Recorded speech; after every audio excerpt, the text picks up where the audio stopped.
Existe um tipo de silêncio que é mais poderoso que qualquer grito.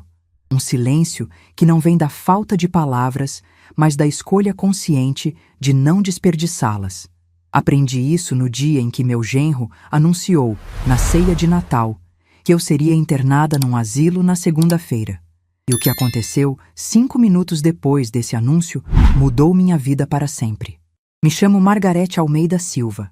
Tenho 67 anos e durante muito tempo achei que essa idade me tornava invisível.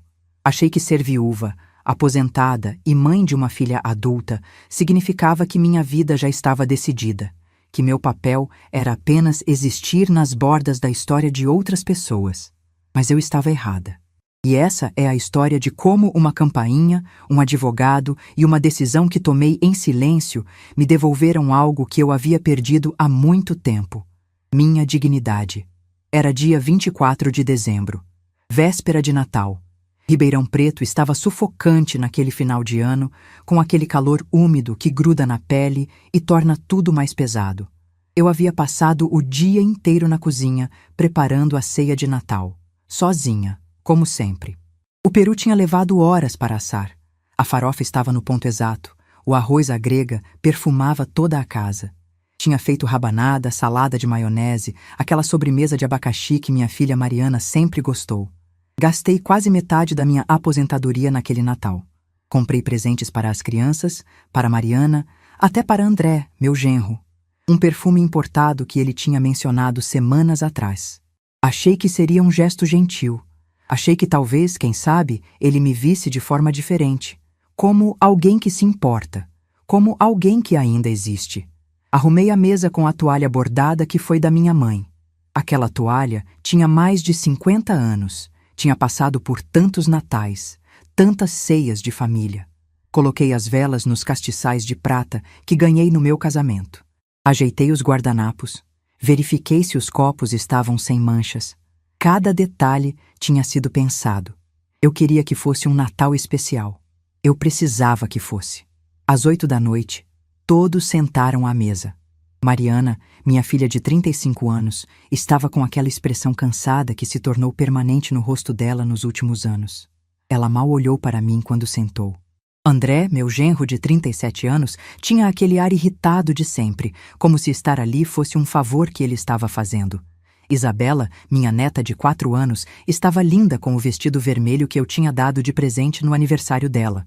E Gabriel, meu netinho de 2 anos, estava inquieto na cadeirinha, querendo brincar com os enfeites da mesa. Comecei a servir. O peru estava perfeito, dourado, suculento. A farofa tinha aquele cheiro de bacon e uvas passas que sempre agrada. Coloquei comida no prato das crianças primeiro, depois no de Mariana, depois no de André. Servi a mim mesma por último, como sempre fiz. Era um ritual automático. Eu me servia por último porque era o que se esperava de mim. A mãe, a avó, a que cuida. O silêncio à mesa era pesado. Não era aquele silêncio confortável de uma família que está junta e tranquila. Era o silêncio de pessoas que não têm nada a dizer umas às outras. Ou pior, que têm muito a dizer, mas escolhem não dizer. Isabela foi a primeira a quebrar o silêncio. Ela olhou para mim com aqueles olhos grandes e disse que o peru estava gostoso. Eu sorri para ela, aquele tipo de sorriso que a gente dá quando uma criança nos traz um momento de luz no meio da escuridão. André olhou feio para a filha e disse para ela comer em silêncio. A menina abaixou a cabeça. Continuamos comendo. O barulho dos talheres contra os pratos era o único som na sala. Eu observava todos ali. Minha família. As pessoas pelas quais eu tinha dedicado minha vida inteira. Mariana, que eu criei sozinha depois que Fernando partiu. André, que eu acolhi na minha casa quando eles se casaram. As crianças que eu amava mais que tudo, mas que mal podiam ficar sozinhas comigo. Foi então que André largou os talheres. Não foi um movimento delicado. Foi um gesto brusco, proposital. Os talheres bateram no prato com um som metálico que fez Isabela se assustar. Ele limpou a boca com o guardanapo, jogou o pano na mesa e me olhou diretamente nos olhos. Dona Margarete, ele disse. Seu tom era o de alguém que estava prestes a anunciar uma decisão empresarial. Frio. Calculado. Decidimos. A senhora vai para um asilo na segunda-feira. Já escolhemos um lugar adequado. Não adianta discutir. O silêncio que se instalou naquele momento foi diferente de tudo que eu já tinha experimentado. Não era apenas ausência de som. Era como se o ar tivesse sido sugado da sala. Isabela parou com o garfo no ar, os olhos arregalados. Gabriel, que estava brincando com um pedaço de pão, ficou quieto. Mariana abaixou a cabeça, como sempre fazia quando André falava algo que a constrangia. E eu continuei mastigando. Peguei um pedaço de peru, coloquei na boca, mastiguei devagar. O gosto estava bom. Tinha ficado no ponto. Depois peguei um pouco de farofa. Continuei comendo como se nada tivesse acontecido. Como se meu genro não tivesse acabado de anunciar que eu seria descartada em 2 dias. Vi o desconforto crescer no rosto de André. Ele esperava que eu chorasse. Esperava que eu implorasse. Esperava drama, histeria, desespero. Mas eu não dei a ele essa satisfação. Porque naquele momento, algo em mim mudou. Algo que vinha se preparando há meses, talvez anos, finalmente se encaixou no lugar. Eu tinha planejado tudo, cada detalhe. E aquele momento, por mais doloroso que fosse, era exatamente o que eu estava esperando. Peguei meu guardanapo, limpei a boca delicadamente, dobrei o tecido com calma e olhei para André. Minha voz saiu firme, tranquila, quase suave. Entendo. Vocês tomaram uma decisão. Mais nada. Apenas isso. Mariana levantou os olhos para mim, surpresa. Acho que ela esperava que eu reagisse, que eu brigasse, que eu fizesse alguma coisa. Mas eu apenas voltei a comer. Peguei um pouco de salada de maionese e provei. Estava boa. Tudo estava bom. Eu tinha feito um bom trabalho naquela ceia. André trocou um olhar com Mariana. Ele estava visivelmente incomodado. Isso não estava indo como ele planejara. Ele tinha ensaiado essa cena na cabeça dele, tenho certeza. Tinha imaginado como eu reagiria, como ele responderia às minhas súplicas, como ele seria firme, mas compreensivo, com a pobre velha que não tinha outro lugar para ir. Mas eu estraguei o roteiro dele. Continuamos comendo em silêncio. Um silêncio que agora tinha uma qualidade diferente. Não era mais só desconforto, era tensão, era expectativa. Era como se todos estivessem esperando que algo acontecesse, mas não sabiam o quê. Isabela, com aquela inocência brutal das crianças, perguntou baixinho: "Vovó vai embora? Por quê?" Mariana foi rápida em desviar a atenção da menina. Falou para ela terminar de comer, que depois teriam sobremesa. Mas a pergunta ficou pairando no ar. Por quê? Por que a avó tinha que ir embora? Por que a família estava fazendo isso com ela? Gabriel começou a choramingar. Ele sentia a tensão mesmo sem entender. Mariana pegou o menino no colo, tentando acalmá-lo. Eu ofereci ajuda, mas ela recusou com um gesto de mão. Claro, eu não era adequada para cuidar das crianças. Eu não tinha energia. Eu não tinha capacidade. Eu só era adequada para cozinhar, limpar e pagar as contas da casa. Os 5 minutos que se seguiram foram os mais longos da minha vida. Cada segundo parecia durar uma eternidade. O som dos talheres contra os pratos ecoava pela sala de jantar. O relógio de parede que tinha sido do Fernando fazia tic-tac, tic-tac, tic-tac. Gabriel soluçava baixinho no colo da Mariana. Isabela empurrava a comida no prato, sem apetite. E eu comia, calmamente, metodicamente, como se aquele fosse apenas mais um jantar de Natal. Então, exatamente às 8h15 da noite, a campainha tocou. Ding-dong. Todos pararam. As cabeças viraram em direção à porta. O som da campainha tinha sido tão inesperado, tão fora de contexto, que por um momento ninguém reagiu. André foi o primeiro a se mexer. Ele olhou para Mariana com irritação. Quem é a essa hora? No meio da ceia? Mariana deu de ombros. Ela não sabia. Não estavam esperando ninguém. André jogou o guardanapo na mesa. Levantou-se com um suspiro exagerado de quem está sendo incomodado. Empurrou a cadeira com mais força do que o necessário. Caminhou até a porta de entrada, pisando pesado, deixando claro que estava irritado com a interrupção. Ele abriu a porta. E o que ele viu do outro lado mudou completamente a cor do rosto dele. Viu o exato momento em que o sangue deixou o rosto do André. Ele ficou branco. Completamente branco. Os lábios se separaram, mas nenhum som saiu.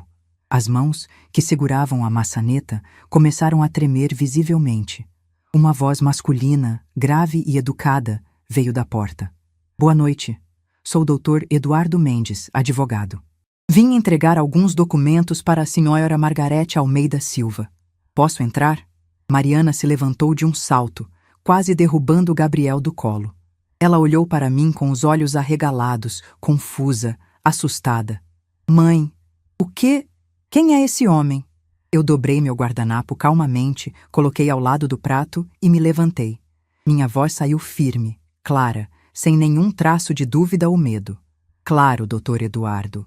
Entre, por favor. Eu estava esperando. André se afastou da porta como se tivesse levado um choque. Dr. Eduardo Mendes entrou na sala com a postura confiante de quem está acostumado a ambientes tensos. Ele tinha uns 60 anos, cabelos grisalhos bem cortados, terno impecável de cor cinza escuro. Carregava uma pasta de couro marrom nas mãos.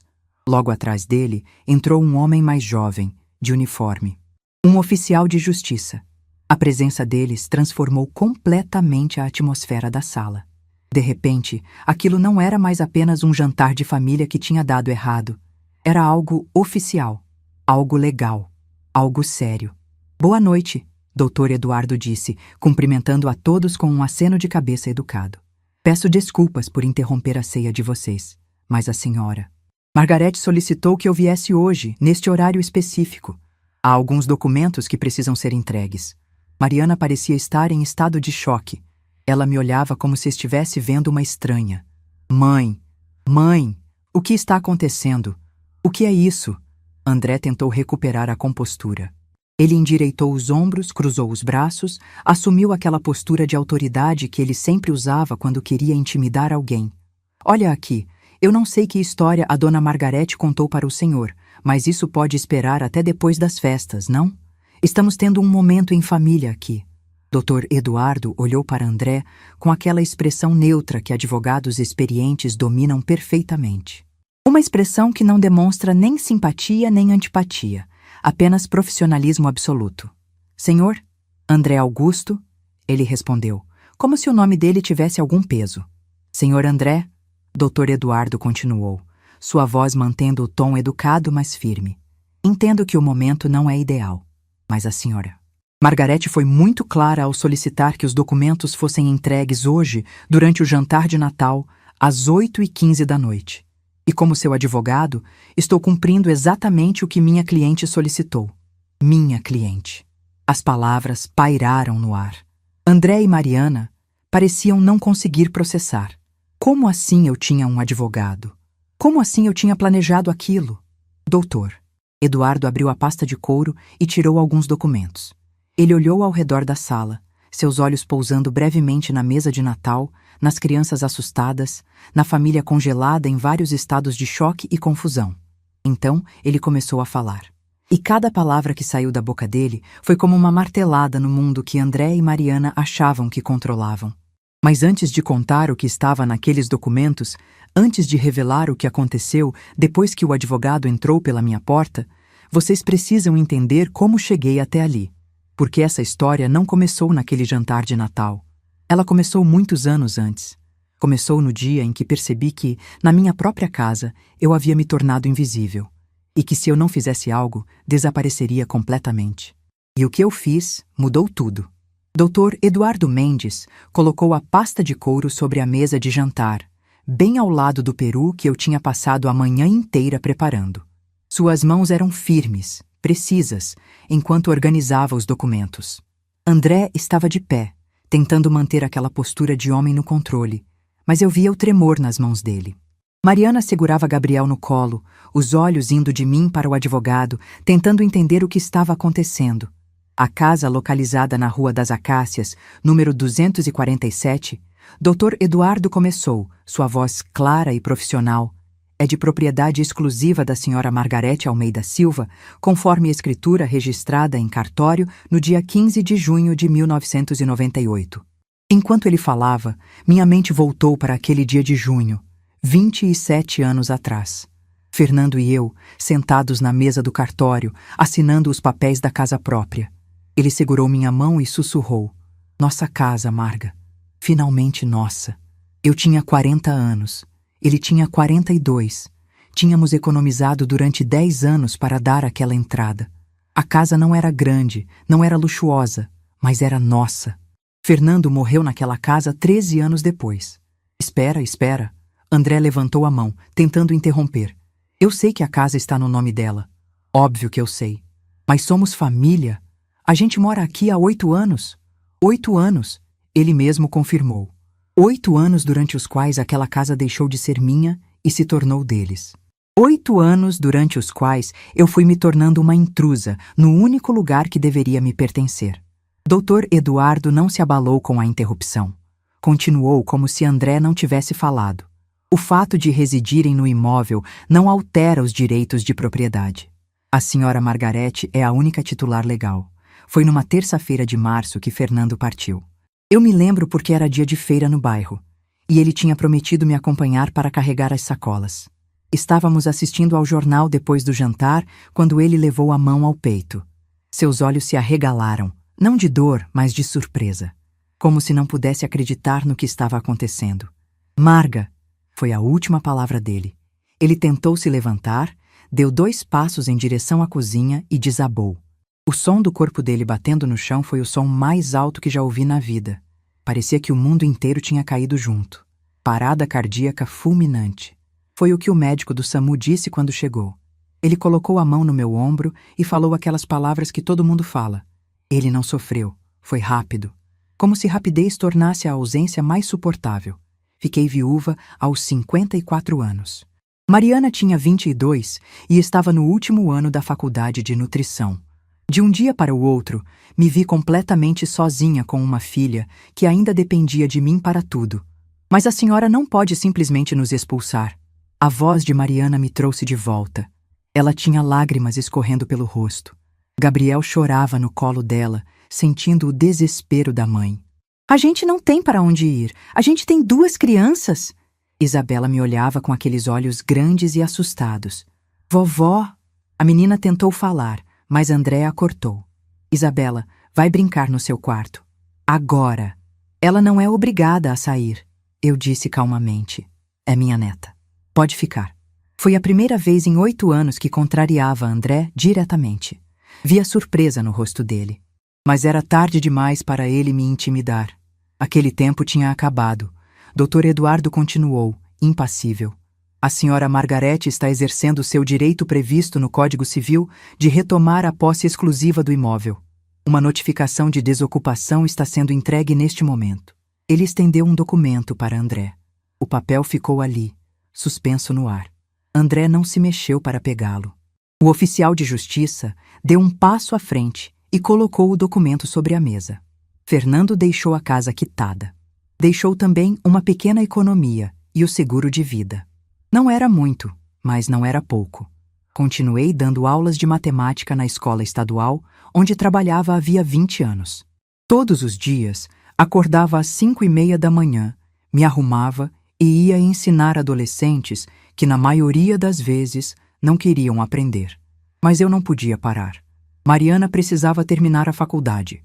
Paguei o último ano inteiro com o dinheiro do seguro e com as aulas particulares extras que dei à noite.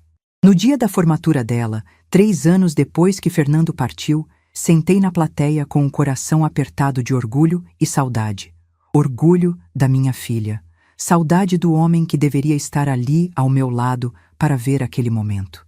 Quando Mariana me apresentou André, 6 meses depois da formatura, algo em mim se alertou imediatamente. Ele chegou num domingo para almoçar. Lembro que preparei lasanha, a preferida da Mariana. André entrou pela porta olhando tudo ao redor. Não era o olhar de alguém que está conhecendo a casa da namorada.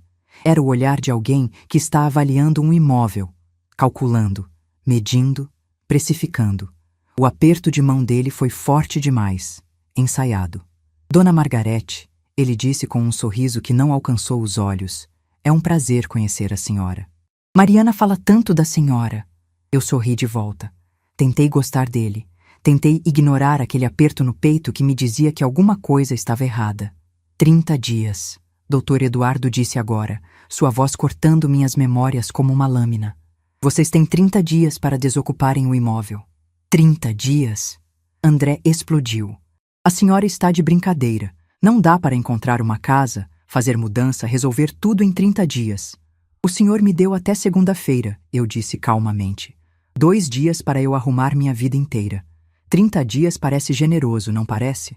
O silêncio que se seguiu foi pesado. Eles namoraram por 2 anos antes de se casarem. Durante esse tempo, André vinha jantar em casa pelo menos 3 vezes por semana. Ele era educado, elogiava minha comida, conversava comigo sobre trabalho, sobre política, sobre futebol. Parecia interessado em me conhecer, mas havia momentos, pequenos momentos que eu tentava ignorar. Uma noite, ele e Mariana estavam sentados no sofá assistindo televisão. Eu estava na cozinha lavando louça quando ouvi André dizer, rindo: "Você vai ficar igual sua mãe quando ficar velha? Porque se for, vou ter que trocar você por um modelo mais novo." Ele disse como se fosse uma piada. Mariana riu. Mas eu, com as mãos na água ensaboada, senti aquelas palavras como um tapa. "Além da desocupação, doutor." Eduardo continuou, tirando outro documento da pasta. "Estamos registrando formalmente uma ocorrência de tentativa de constrangimento." "Que constrangimento?"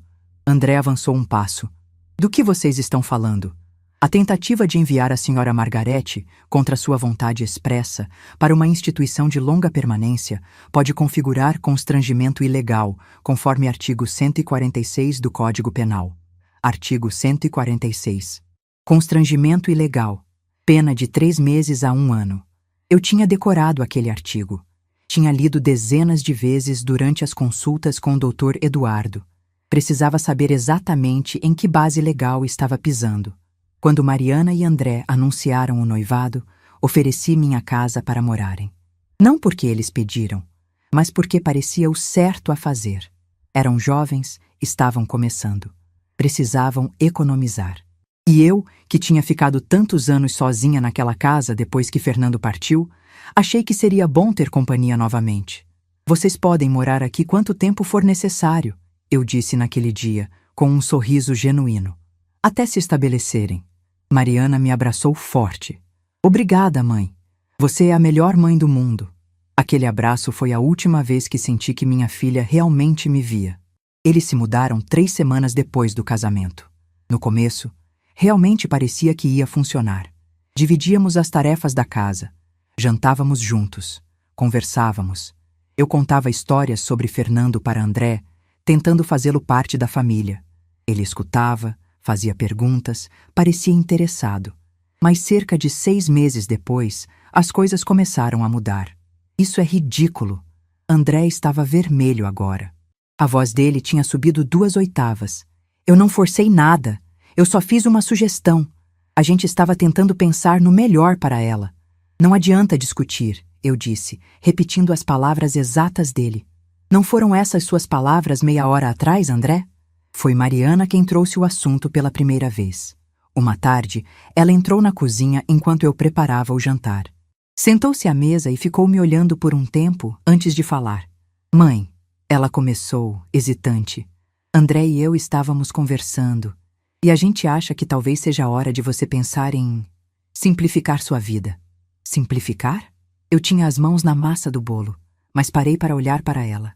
"É que ela não conseguiu me olhar nos olhos. Você trabalha tanto, se cansa tanto. E existem lugares muito bons, sabe? Lugares onde você teria tudo organizado, não precisaria se preocupar com casa, comida, nada."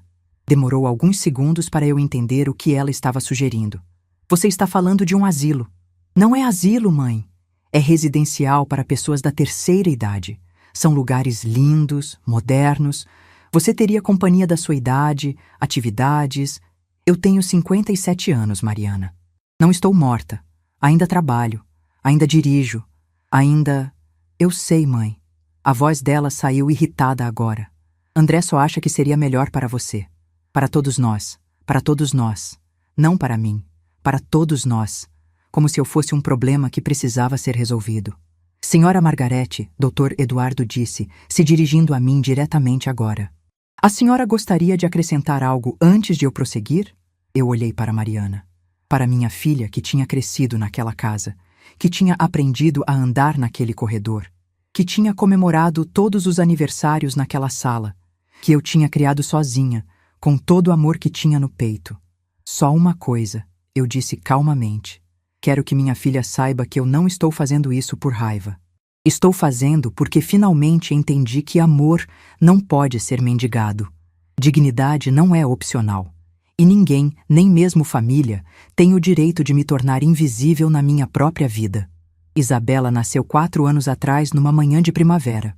Eu estava na sala de espera do hospital quando Mariana entrou em trabalho de parto. Fiquei ali durante 8 horas, andando de um lado para o outro, rezando, esperando. Quando finalmente me deixaram entrar, Mariana estava na cama com o bebê nos braços, André ao lado dela. Os pais dele do outro lado, a irmã dele tirando fotos. Eu fiquei na porta, esperando alguém me notar. Foram necessários 5 minutos até Mariana olhar na minha direção. Oi, mãe! Quer conhecer a Isabela? Querer? Eu tinha passado 8 horas esperando. Tinha rezado cada minuto. Tinha imaginado aquele momento desde que soube da gravidez. Mas disse apenas, claro, filha, e me aproximei. Segurei Isabela por exatos 3 minutos antes de André dizer, melhor não cansar o bebê, né? Deixa ela descansar. E pegou minha neta de volta. Dr. Eduardo abriu outra pasta, menor. Desta tirou um objeto pequeno, um gravador digital. A senhora. Margarete, ele disse colocando o aparelho sobre a mesa, com muita prudência, documentou a conversa desta noite. Vi o sangue sumir do rosto de André. Mariana me olhou com uma expressão que eu nunca tinha visto antes. Era algo entre choque e medo. A senhora... Ela começou, mas não conseguiu terminar. Eu gravei, eu disse simplesmente. Cada palavra, cada gesto, tudo. Isso é ilegal, André praticamente gritou. Gravar uma conversa sem consentimento é crime. Dr. Eduardo manteve a calma. No estado de São Paulo, é legal gravar conversas das quais você participa, desde que seja para proteger seus próprios direitos.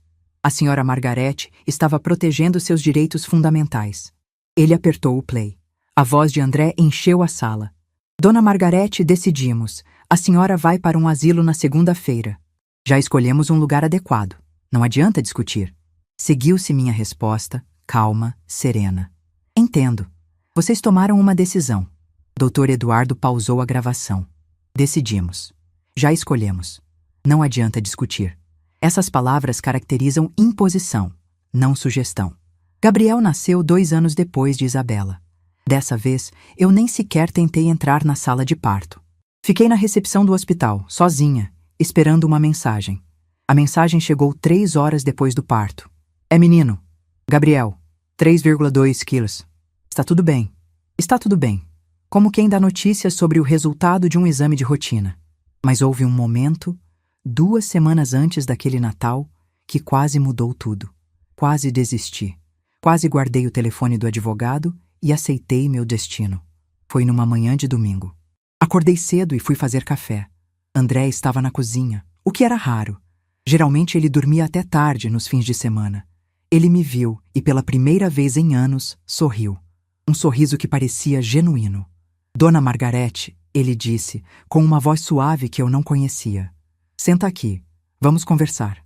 Eu me sentei, desconfiada.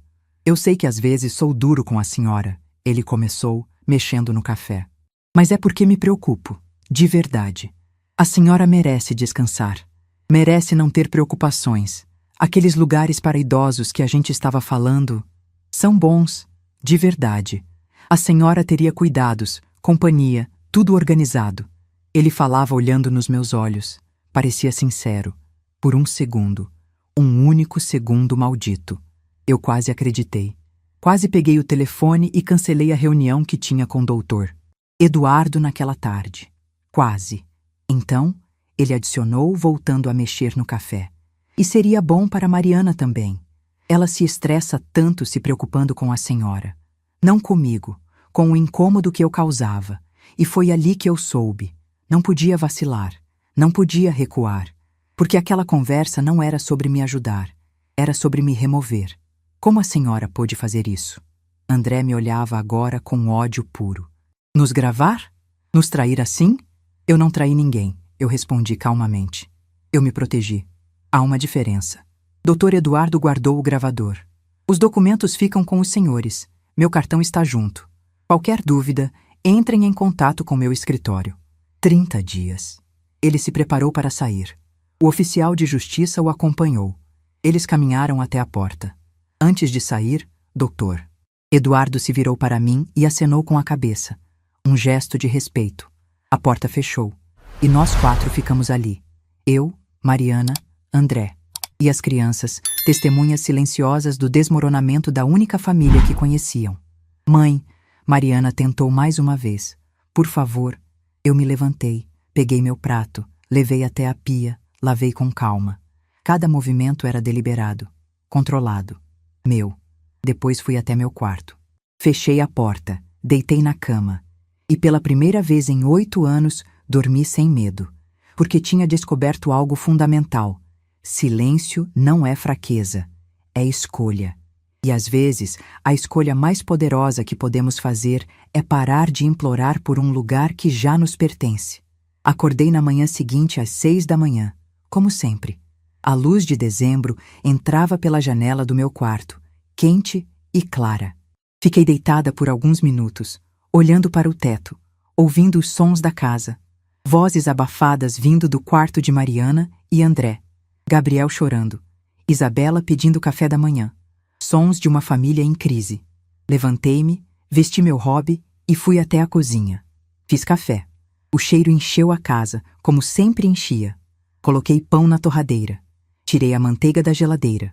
Movimentos automáticos de décadas de rotina. André apareceu na porta da cozinha. Parecia não ter dormido. Os olhos estavam vermelhos, o cabelo despenteado. Ele me olhou como se estivesse vendo uma estranha. A senhora realmente vai fazer isso, ele disse. Não era uma pergunta, era uma constatação. Eu coloquei manteiga no pão, calmamente. Sim. Ele ficou ali parado, esperando que eu dissesse mais alguma coisa.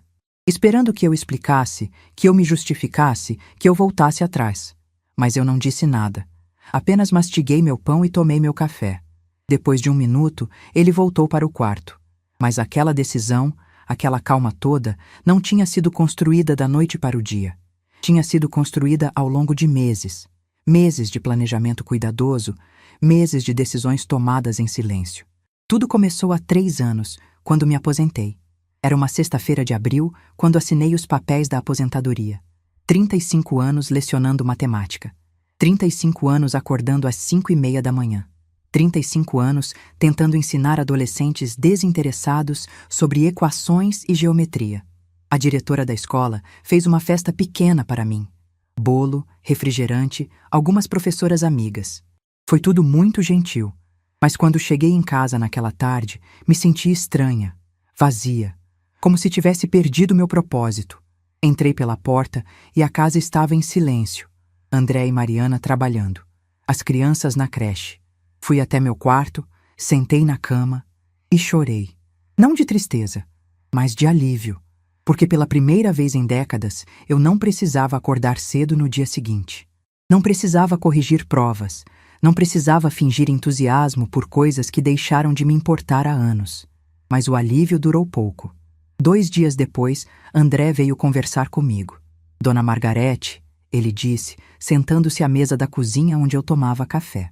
Agora que a senhora se aposentou, a gente precisa conversar sobre algumas coisas práticas. Práticas. Aquela palavra deveria ter me alertado. A casa é grande para 3 adultos, ele continuou. E com as crianças crescendo, a gente vai precisar de mais espaço. A gente estava pensando... Talvez seja a hora da senhora pensar em algo menor, mais adequado para a sua idade. Eu coloquei a xícara na mesa. Algo menor? É, tipo um apartamento. Ou até um desses lugares para aposentados. São muito bons hoje em dia. A senhora teria tudo organizado, não precisaria se preocupar com nada. Levantei-me da cadeira naquela manhã, lavei minha xícara, sequei, guardei. Vou pensar sobre isso, eu disse. E comecei a pensar de verdade. Mariana apareceu na cozinha agora, na manhã seguinte ao jantar de Natal. Ela segurava Gabriel no colo. O menino ainda estava de pijama. Ela me olhou com olhos inchados de tanto chorar. Mãe, a gente precisa conversar. Não temos nada para conversar, eu disse, servindo mais café. Os documentos foram entregues, o prazo está estabelecido. Mas, mãe, ela começou a chorar novamente. Como a senhora pôde fazer isso? A gente é sua família.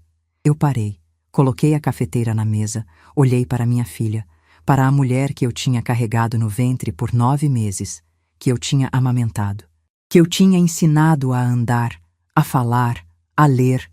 Família não joga a mãe para fora de casa, Mariana.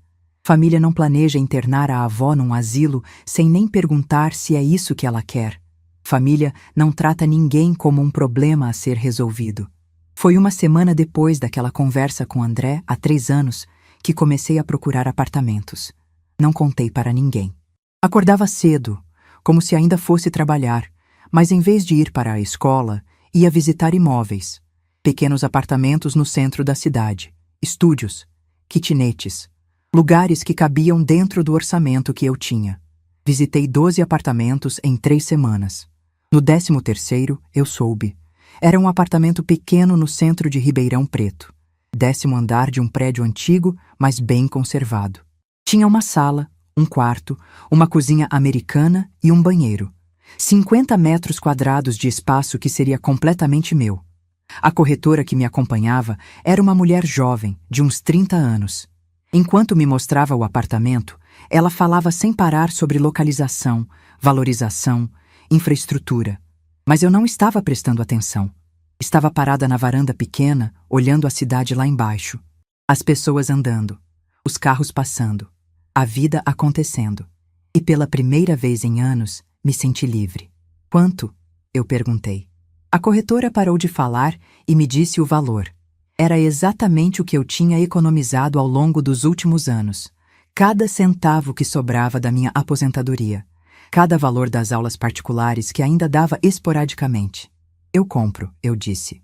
A senhora não quer pensar um pouco mais? A corretora pareceu surpresa. Ver outros imóveis, comparar. Não, eu compro este. À vista. Foi a primeira decisão que tomei apenas para mim em décadas. Mas a senhora não pode morar aqui, Mariana disse agora, olhando ao redor da cozinha como se a estivesse vendo pela primeira vez. A senhora sempre morou aqui. É a sua casa. Era, eu corrigi. Era minha casa. Até vocês decidirem que eu não pertencia mais a ela. Ela abriu a boca para responder, mas não saiu nenhum som. Apenas mais lágrimas. Isabela entrou na cozinha naquele momento, ainda de pijama, segurando seu coelhinho de pelúcia. Vovó, ela disse com aquela voz pequena. A gente vai embora? Sim, minha flor, eu disse, ajoelhando-me na frente dela. Vocês vão para uma casa nova. E você? Seus olhos grandes estavam cheios de confusão. Você vem também? Eu vou para a minha casa, e você pode me visitar sempre que quiser. Mas eu não quero que você vá embora. A voz dela começou a tremer. Meu coração se apertou, mas mantive a firmeza na voz. Às vezes, as pessoas precisam de casas diferentes. Mas isso não significa que paramos de nos amar. Foi 3 meses depois de comprar o apartamento que procurei Dr. Eduardo Mendes. Tinha visto o nome dele no jornal. Um advogado especializado em direito de família e sucessões. O escritório ficava no centro, numa sala comercial com vista para a praça principal. Liguei numa terça-feira de manhã. A secretária me deu horário para sexta à tarde. Passei os 3 dias ensaiando o que ia dizer. Como ia explicar a situação sem parecer melodramática. Como ia pedir ajuda sem parecer fraca. Mas quando sentei na frente do Dr. Eduardo naquela sexta-feira, ele não me deixou ensaiar nada. Conte-me sua história, ele disse simplesmente. Do começo. E eu contei. Tudo. A morte de Fernando. A chegada de André. Os anos de humilhação sutil. Os planos deles de me mandar para um asilo. O apartamento que tinha comprado em segredo. Quando terminei, ele ficou em silêncio por alguns segundos. Depois perguntou. A casa está em seu nome? Sim, sempre esteve. E o apartamento também está em seu nome? Sim. Ele se recostou na cadeira. Então a senhora tem todos os direitos legais ao seu favor. A questão não é se pode fazer algo. A questão é o que você quer fazer. Quero proteger minha dignidade, eu disse. E foi assim que começamos a planejar. 30 dias. André disse agora, entrando na cozinha. Ele tinha tomado banho, se vestido.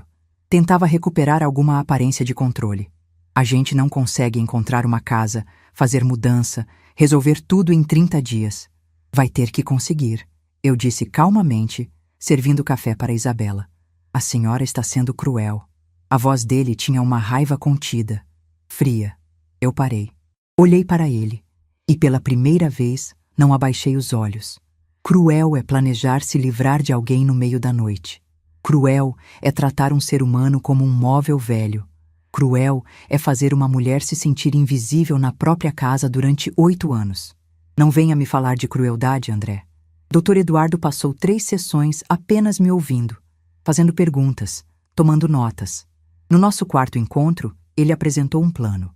A senhora tem o direito legal de retomar a casa, ele disse, documentos espalhados sobre a mesa. Mas precisa ser feito corretamente. Notificação formal, prazo adequado, tudo documentado. E quanto ao asilo? Eu perguntei. Eles podem me forçar? Absolutamente não. A senhora está em plenas condições mentais e físicas. Ninguém pode interná-la contra sua vontade. Mas, ele hesitou. Seria bom ter provas de que eles tentaram. Provas, gravações, testemunhas, e-mails, mensagens, qualquer coisa que documente a tentativa de constrangimento. Foi quando comecei a prestar atenção, real atenção, a cada conversa, cada insinuação, cada comentário. Mas eu nunca gravei nada. Até aquele Natal. 2 semanas antes do Natal, quase perdi tudo. Foi numa tarde de terça-feira. Eu tinha ido ao centro resolver algumas coisas no banco. Quando voltei, André estava no meu quarto. Ele tinha minha bolsa aberta na cama, estava mexendo nela. Procurando algo? Eu perguntei da porta. Ele se virou rapidamente, o rosto corado. A senhora deixou a bolsa aberta. Eu só ia o quê? Meu coração estava disparado, mas minha voz saiu calma. Nada. Desculpa. Ele largou a bolsa e saiu rapidamente. Minha bolsa estava aberta. Mas eu tinha certeza que tinha fechado antes de sair. Dentro dela estavam documentos do apartamento, papéis do advogado, o cartão de Dr. Eduardo. Se André tivesse procurado com mais cuidado, teria encontrado tudo.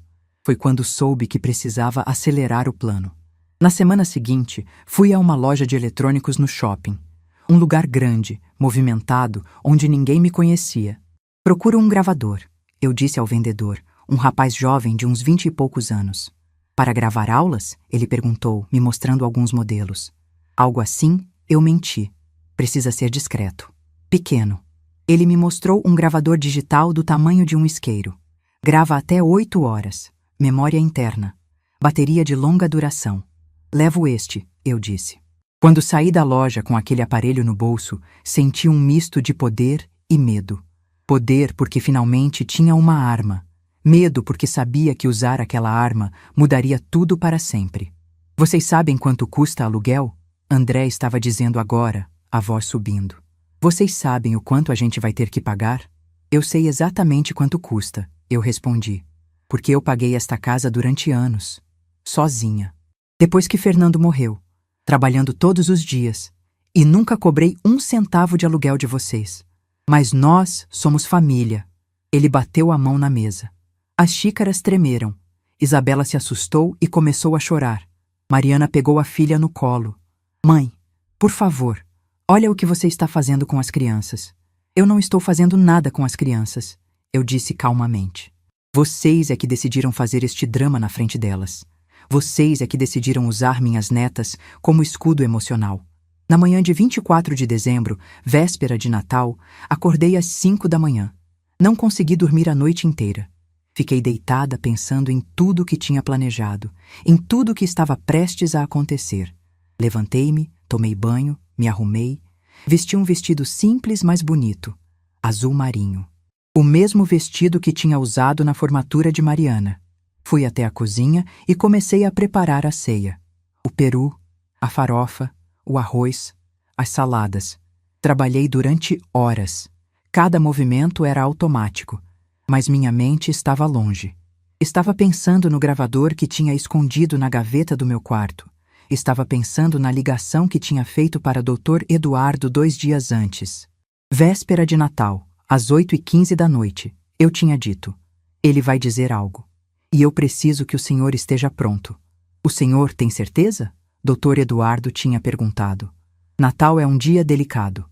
Por isso mesmo, é quando ele vai se sentir mais confortável, mais no controle. É quando ele vai falar sem pensar. E foi exatamente o que aconteceu.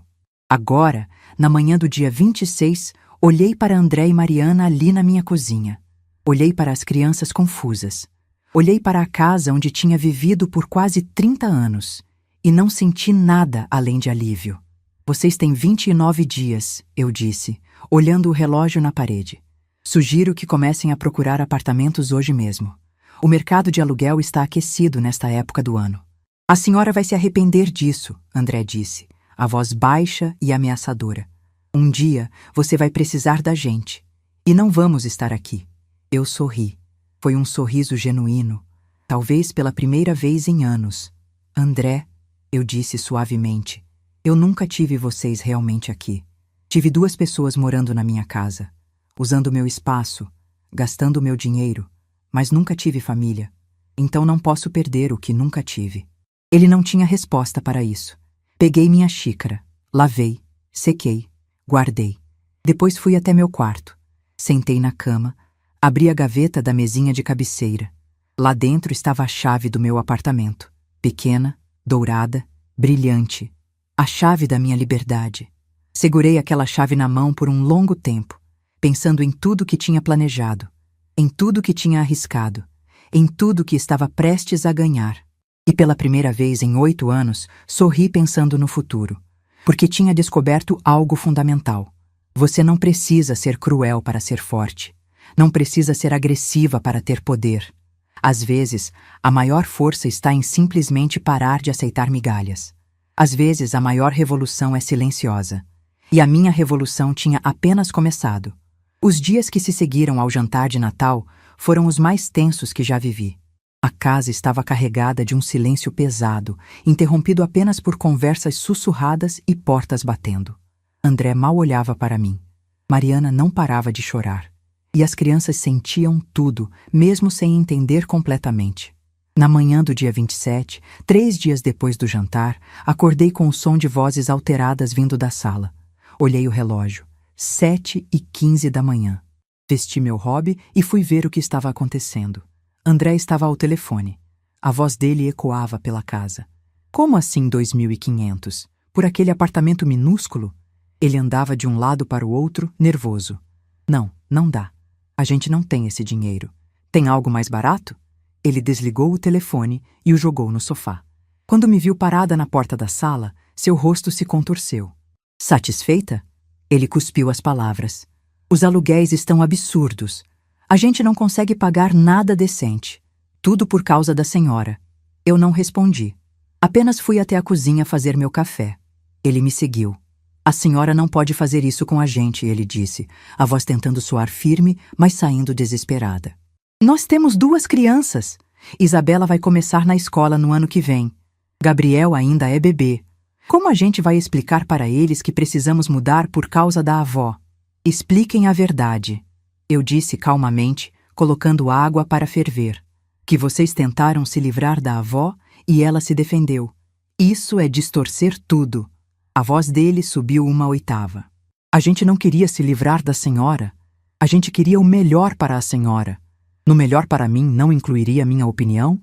Eu me virei para olhá-lo. Virei-me de frente para aquele homem que tinha controlado minha casa, minha vida, durante 8 anos. Vocês decidiram meu futuro sem me consultar. Tomaram uma decisão definitiva sobre minha vida e esperavam que eu simplesmente aceitasse. Isso não é cuidado, André. Isso é controle. Mas a gente ia escolher um lugar bom. Um lugar onde eu estaria longe de vocês, eu completei. Onde eu não atrapalharia mais. Onde eu seria problema de outra pessoa. Ele não conseguiu argumentar, porque era exatamente isso. 2 dias depois, no dia 29, recebi a visita de pessoas que eu não esperava. Eram os pais de André. Dona Margarete, o pai dele, disse quando abri a porta. Ele era um homem alto, de uns 60 anos, com o mesmo jeito arrogante do filho. Podemos entrar? Precisamos conversar sobre essa situação toda. Essa situação toda. Como se fosse um mal-entendido. Como se fosse algo que podia ser resolvido com uma conversa. Mas deixei eles entrarem. Curiosidade, talvez. Ou vontade de ver até onde iam. Sentaram-se na sala. A mãe de André, uma mulher bem vestida, olhava ao redor com aquela expressão de quem está avaliando tudo. Olha, o pai dele começou. A gente entende que houve um desentendimento. André nos contou tudo. E a gente acha que talvez tenha havido uma falha de comunicação. Falha de comunicação, eu repeti. Interessante. Eu achei que decidimos. A senhora vai para um asilo na segunda-feira. Não adianta discutir. Era bem claro. A mãe de André suspirou. Dona Margarete, André é nervoso. Às vezes fala coisas sem pensar. Mas no fundo, ele se importa com a senhora. Se importa tanto que planejou me internar contra minha vontade. Não era internação. O pai de André bateu a mão no braço da poltrona. Era um residencial. Lugar bom, caro até. A gente ia ajudar a pagar. Sem me perguntar se era isso que eu queria, eu disse calmamente. Houve um silêncio. Então a mãe dele tentou outra abordagem. E as crianças? A senhora não pensa nas crianças? Isabela e Gabriel vão sofrer com essa mudança. Vão perder a casa onde cresceram. As crianças vão sofrer porque os pais delas tomaram decisões erradas, eu respondi. Não porque a avó se defendeu. Mas a senhora tem condições de morar sozinha? O pai de André perguntou. E havia algo na voz dele que me alertou. Na sua idade? Não seria mais seguro ter alguém por perto? Tenho 67 anos, não 90, eu disse friamente. Dirijo. Faço compras. Cozinho. Limpo. Pago minhas contas. Estou em plenas condições físicas e mentais.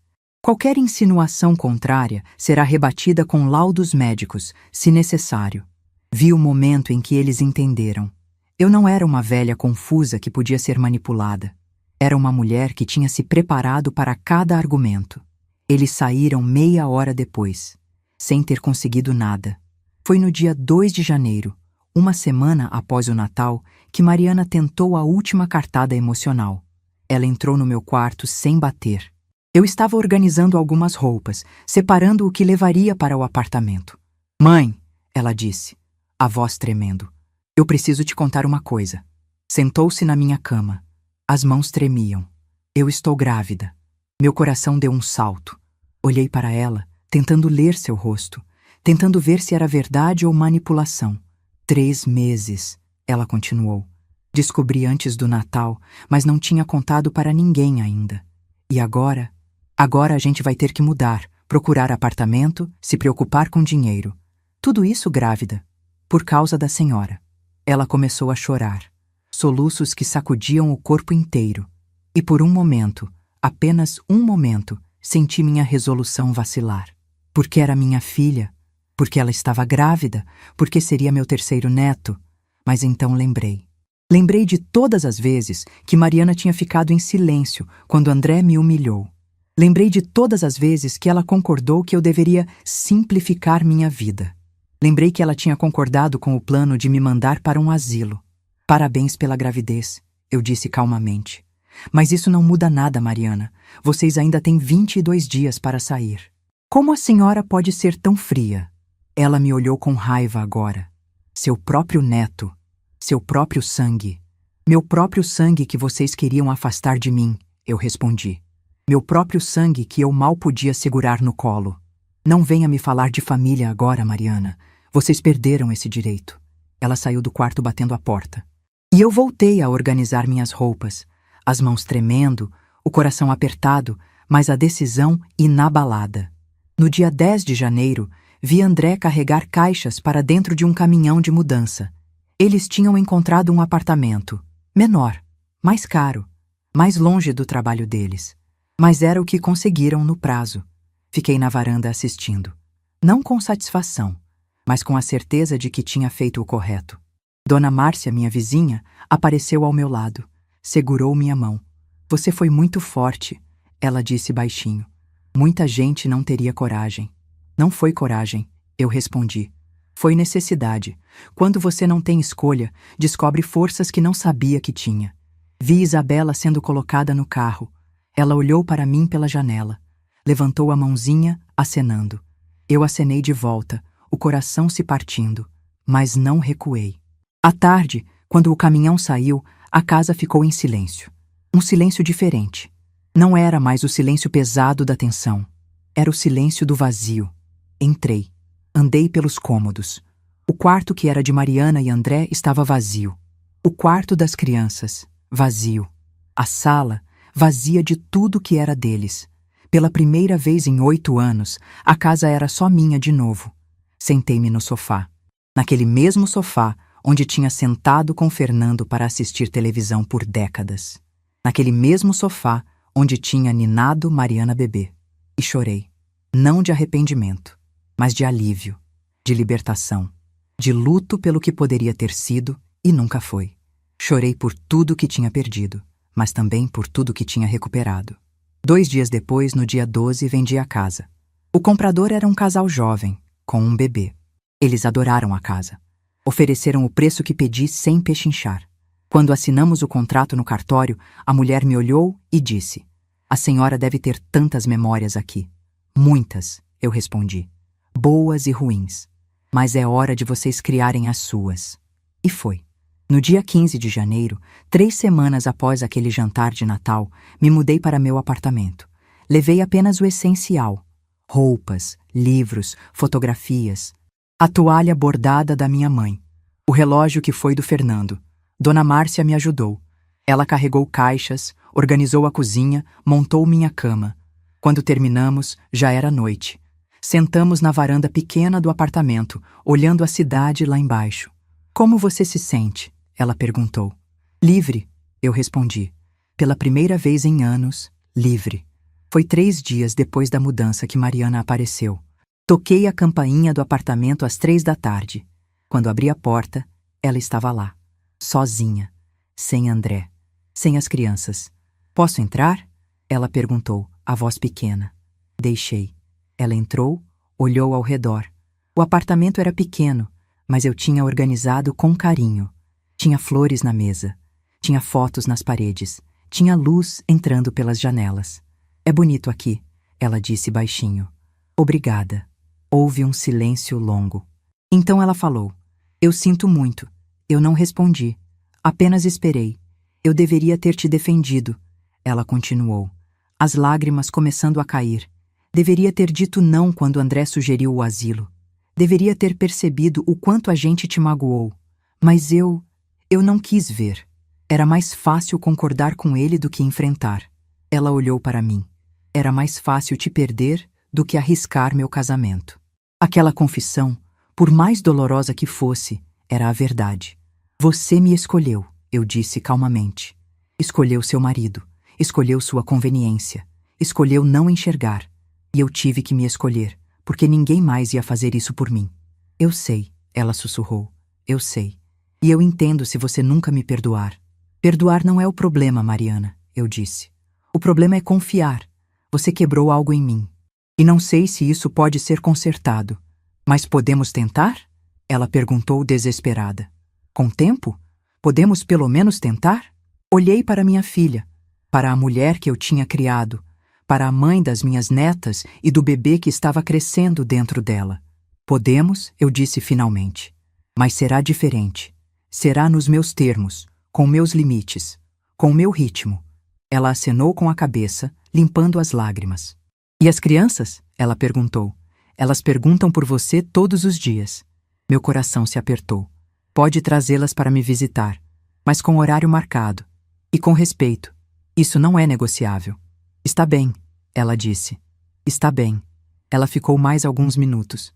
Tomamos café. Conversamos sobre coisas superficiais. O tempo, o trânsito, a gravidez.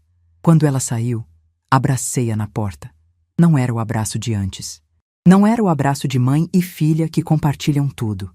Era o abraço de 2 mulheres tentando encontrar um novo caminho. Mas era um começo.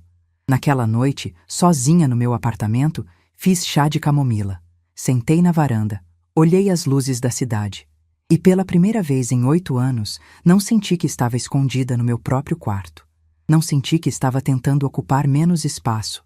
Não senti que estava sobrando. Senti que estava exatamente onde deveria estar. Peguei meu celular e liguei para Dr. Eduardo. Ele atendeu no segundo toque. "Alô, Dona Margarete. Como está se sentindo?"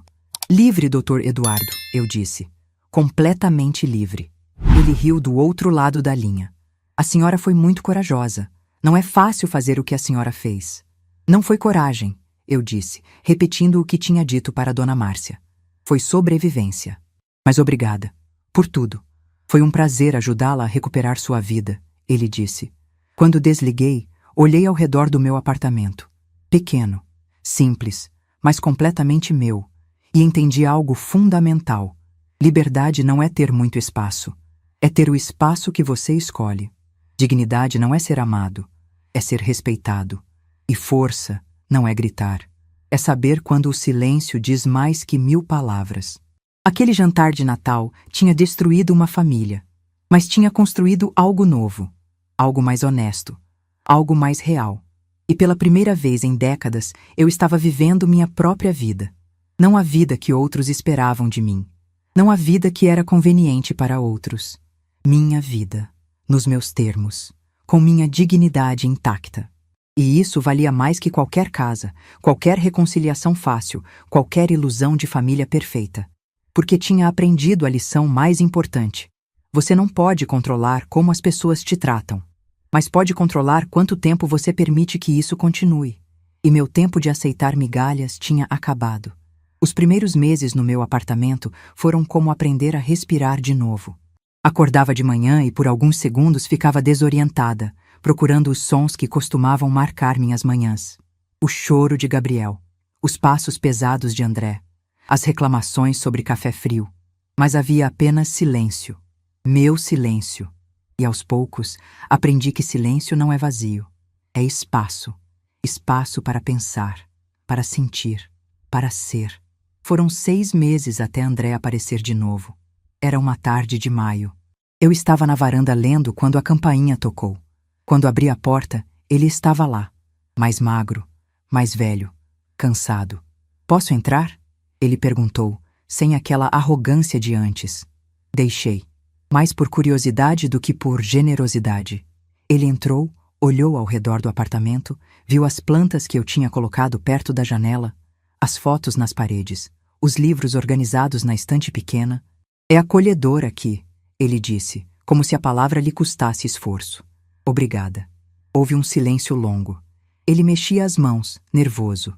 Eu vim pedir desculpas, ele disse finalmente. De verdade.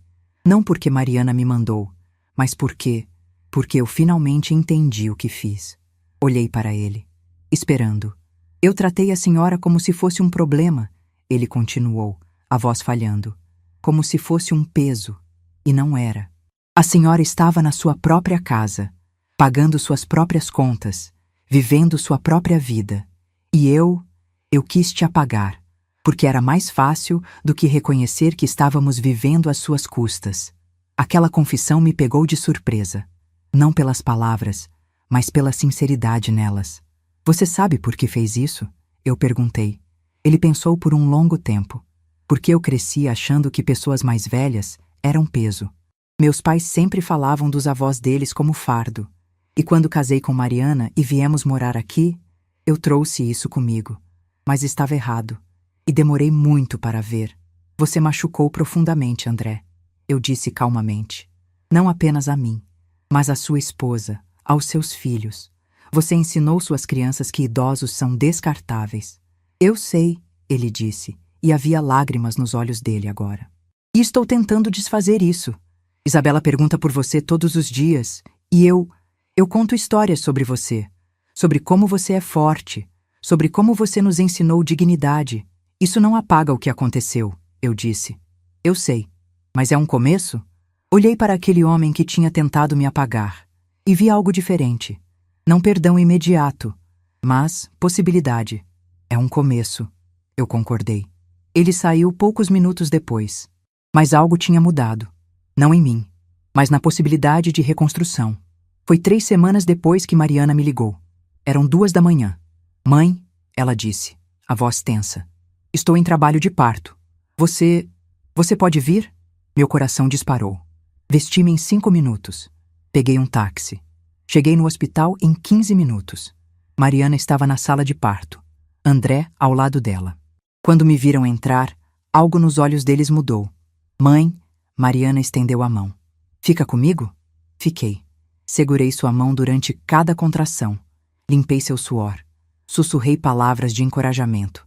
E quando minha terceira neta nasceu, às 4:30 da manhã, foi em meus braços que Mariana chorou. Uma menina, a enfermeira anunciou. 3,2 kg.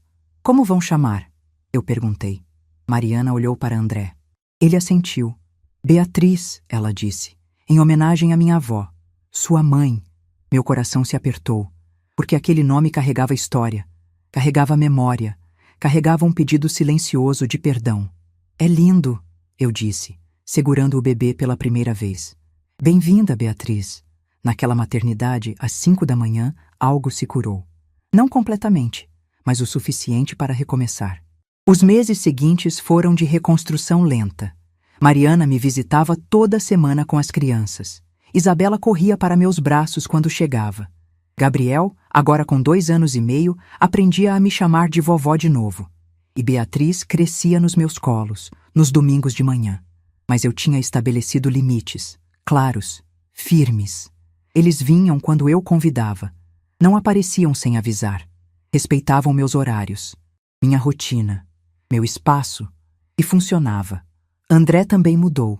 Não da noite para o dia, mas aos poucos. Parou de fazer comentários sobre idade. Começou a pedir minha opinião sobre coisas. Me incluía em decisões familiares, em vez de simplesmente anunciar. Não éramos uma família perfeita, mas éramos uma família honesta. Com o dinheiro da venda da casa, fiz escolhas que a Margarete de antes nunca teria coragem de fazer. Viajei. Fui para o litoral em junho. Fiquei uma semana inteira numa pousada em frente ao mar. Todos os dias acordava e caminhava na praia. Sentia a areia nos pés, o sol no rosto, o vento no cabelo. Conheci outras pessoas ali. Dona Célia, uma senhora de 72 anos que estava viajando sozinha pelo Brasil. Seu Arnaldo, viúvo de 68 anos que tinha comprado uma Kombi e estava percorrendo o país. Cada um tinha uma história. Cada um tinha escolhido liberdade em vez de resignação. Em agosto fui para as montanhas, Campos do Jordão. Fiquei num hotel pequeno, li livros que sempre quis ler, tomei chocolate quente todas as tardes e cada viagem era uma declaração. Eu existo, eu mereço, eu escolho. Mas não gastei tudo comigo. Em setembro, comecei trabalho voluntário numa ONG que cuidava de idosos em situação de vulnerabilidade. Uma vez por semana, ia até o centro de convivência e passava a tarde com eles. Conversava, ouvia histórias, jogava dominó, ajudava com pequenas coisas. Foi lá que conheci seu Joaquim, um senhor de 80 anos que tinha sido abandonado pelos filhos numa rodoviária. Dona Rosa, que passou 3 anos no asilo até uma sobrinha distante a resgatar. Seu Mário, cujos filhos nunca visitavam, mas ligavam sempre que precisavam de dinheiro. Cada história era um espelho, um lembrete do que eu tinha evitado. E com parte do dinheiro da casa, criei um pequeno fundo. Todo mês doava uma quantia para a ONG, para reformas, para atividades, para a dignidade. Porque tinha aprendido que liberdade sem propósito é vazia. E que o melhor uso da força é ajudar outros a encontrarem a deles. Foi num domingo de outubro, 8 meses depois daquele Natal, que Mariana veio me visitar sozinha. Sentamos na varanda com café e bolo. Beatriz dormia no carrinho ao lado. Mãe, ela começou, hesitante. Eu queria te perguntar uma coisa. Pode perguntar. Por que você não desistiu? Ela me olhou nos olhos. Teve tantos momentos em que você poderia ter recuado. A gravidez, as crianças, mas você não desistiu. Por quê? Porque desistir significaria aceitar que eu não tinha valor, eu respondi. Significaria ensinar minhas netas que mulheres devem se diminuir para serem amadas. Significaria dizer que está tudo bem ser tratada como peso. Ela ficou em silêncio, processando. E você me perdoou? Ela perguntou, a voz pequena. Estou no caminho, eu disse honestamente. Perdão não é esquecer, Mariana. É escolher não deixar a mágoa me aprisionar. Mas confiança. Confiança se reconstrói devagar. Eu vou passar o resto da vida reconstruindo, ela disse, lágrimas escorrendo. Juro. Peguei sua mão. Eu sei que vai. Hoje, quando olho para trás, vejo claramente. Aquele jantar de Natal não destruiu minha família. Revelou o que ela realmente era e me deu chance de construir algo novo, algo baseado em respeito, não em obrigação, em escolha, não em sacrifício. Agora, aos 68 anos, tenho uma vida que é verdadeiramente minha. Meu apartamento, meus horários, minhas escolhas, minhas viagens, meu trabalho voluntário. Vejo minhas netas regularmente, mas em condições que me respeitam. Isabela vem tomar café comigo aos sábados. Gabriel me ajuda a regar as plantas. Beatriz cresce sabendo que tem uma avó forte, não submissa. E Mariana e eu estamos reconstruindo. Lentamente, com verdade.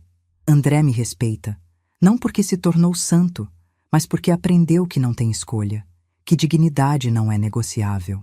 Há 3 semanas, num domingo de manhã, Isabela me perguntou algo que me marcou. Vovó, ela disse enquanto tomávamos chocolate quente, por que você não mora mais com a gente? Eu abaixei para ficar na altura dos olhos dela. Porque às vezes as pessoas precisam de casas separadas para se amarem melhor, eu expliquei. Quando todo mundo tem seu próprio espaço, as visitas ficam mais especiais. E você é feliz aqui? Ela olhou ao redor do apartamento. Muito feliz, minha flor, porque esta casa é escolha minha. Ela pensou por um momento. Então sorriu. Quando eu crescer, vou ter minha própria casa também. E você pode me visitar. Meu coração se encheu, porque naquela frase estava tudo: independência, escolha, dignidade. Eu tinha ensinado mais do que imaginava. Ontem à noite, sentada nesta mesma varanda, olhando as luzes da cidade, fiz um balanço. Perdi uma casa, mas ganhei minha vida. Perdi a ilusão de família perfeita, mas ganhei relações honestas. Perdi o papel de mãe sacrificial, mas ganhei o título de mulher digna. E se pudesse voltar àquela noite de Natal, faria tudo exatamente igual, porque aprendi que silêncio pode ser a resposta mais poderosa.